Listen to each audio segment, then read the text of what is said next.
C'est un documentaire qui va faire jaser, c'est certain. Melania étant Melania Trump, la conjointe de Donald Trump. Ça sort en grande première aujourd'hui. En fait, il y a eu une présentation à la Maison-Blanche il y a quelques jours, mais disons pour le public, en grande première ce soir au Kennedy Center. Faut dire au Trump Kennedy Center maintenant, la grande salle de concerts et de spectacles à Washington. Mais ça va être sur les écrans, hein, les gens qui vont vouloir aller le voir pour le grand public à partir de demain, une sortie du vendredi demain. C'est vraiment ça, là, accès aux semaines précédant l'investiture de Donald Trump.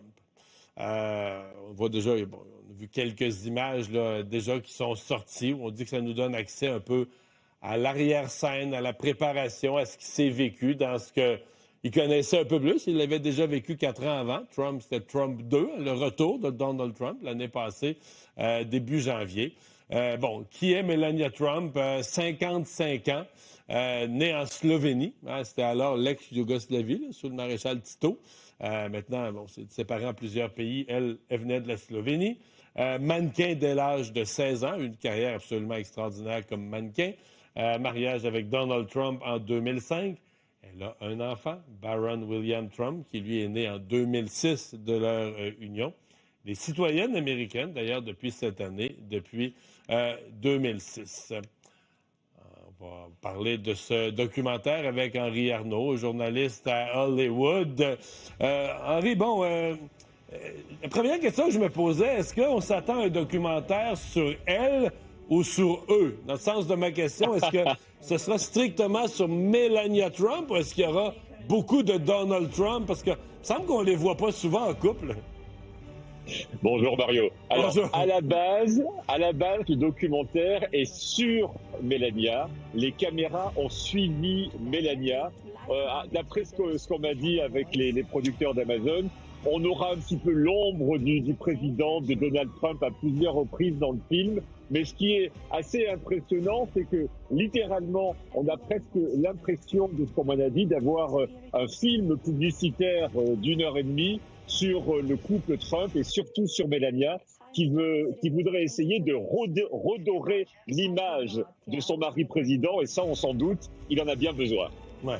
Mais ça va attirer la curiosité, c'est certain. Je veux dire, tout ce qui est arrière-scène, puis là, c'est pas n'importe quelle arrière-scène, là, c'est pas seulement la production d'un film ou d'une série, c'est la Maison-Blanche, c'est le plus haut lieu du pouvoir, c'est les arcanes là, derrière, l'assermentation d'un président qui a fait tellement jaser. Il va y avoir de la curiosité, là.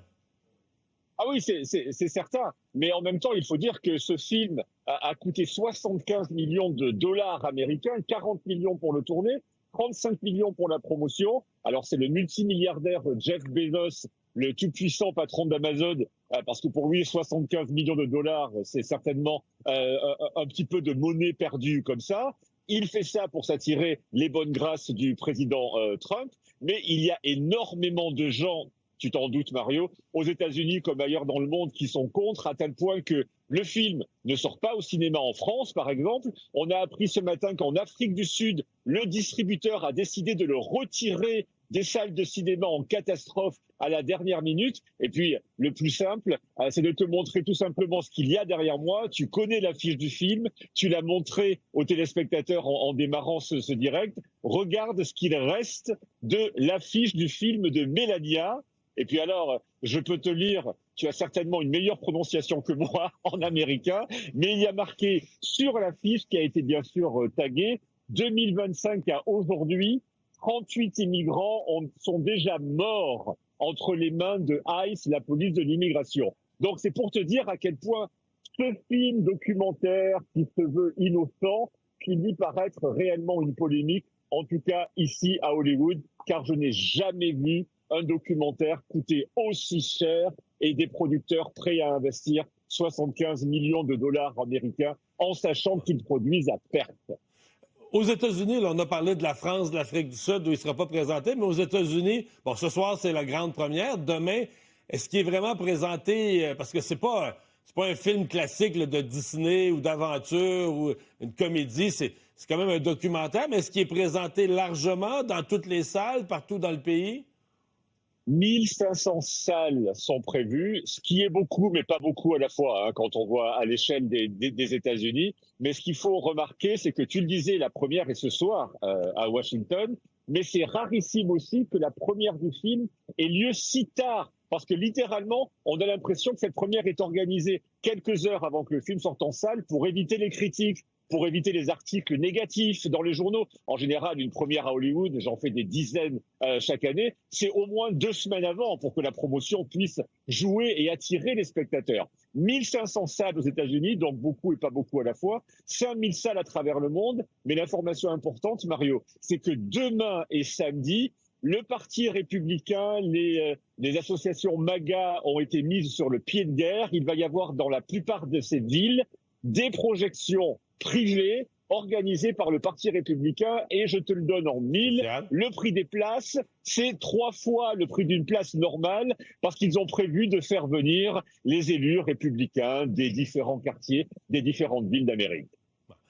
Il reste un mystère, Henri, là. Même, écoute, je me souviens, il y a un an, là, on parlait du grand chapeau de Melania, puis de la tentative de Donald, là, avec sa petite bouche, pour aller rentrer en dessous du chapeau, puis il n'a jamais réussi à l'embrasser. Là. Quand on le voit, là, il reste une distance entre les lèvres et la joue. Est-ce qu'elle est vraiment heureuse? Là, est-ce qu'on aura la réponse? Est-ce que le film, c'est juste du pipeau? Là, mais on a quand même le sentiment que cette femme-là est seule, qu'elle fait, là, elle va à la Maison-Blanche une fois par semaine comme pour puncher, juste pour faire le service minimal, pour pas qu'il y ait de rumeurs, mais on n'a pas l'impression là, qu'elle est avec Donald Trump là, 24 heures sur 24, engagée à le suivre partout sur la route. C'est que, je sais pas, on la sent seule, cette femme-là, ou en tout cas loin de Donald Trump.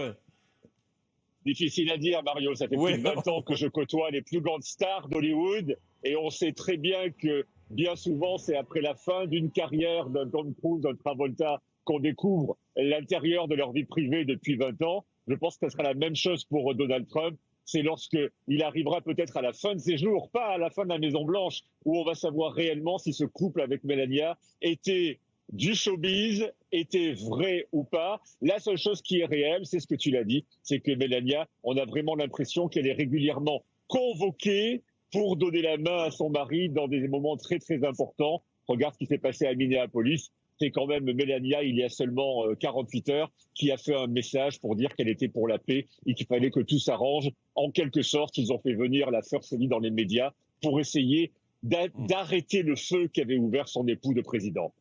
Bon, et on n'a plus beaucoup de temps, mais il faut quand même faire un clin d'œil ce soir à la projection de la première, qu'on fait encore au Kennedy Center, devenu le Trump Kennedy Center, au grand désarroi de plusieurs amateurs de culture et d'art des États-Unis et de Washington. Écoute, c'est toujours un grand plaisir de partager ces minutes avec toi, Mario, car je vois le fin connaisseur que tu es, et c'est vrai que ce Trump Kennedy Center, en tout cas ici à Hollywood, ça a littéralement effrayé tout le monde. La plupart des artistes ont exigé de leurs agents qu'ils annulent, qu'ils ne prennent aucune précommande et qu'ils retirent même la possibilité de faire un spectacle tant que Trump sera à la Maison-Blanche. Donc tu vois, Mario, ça va très très loin ici en Californie. Merci Henri. Au revoir. Au plaisir.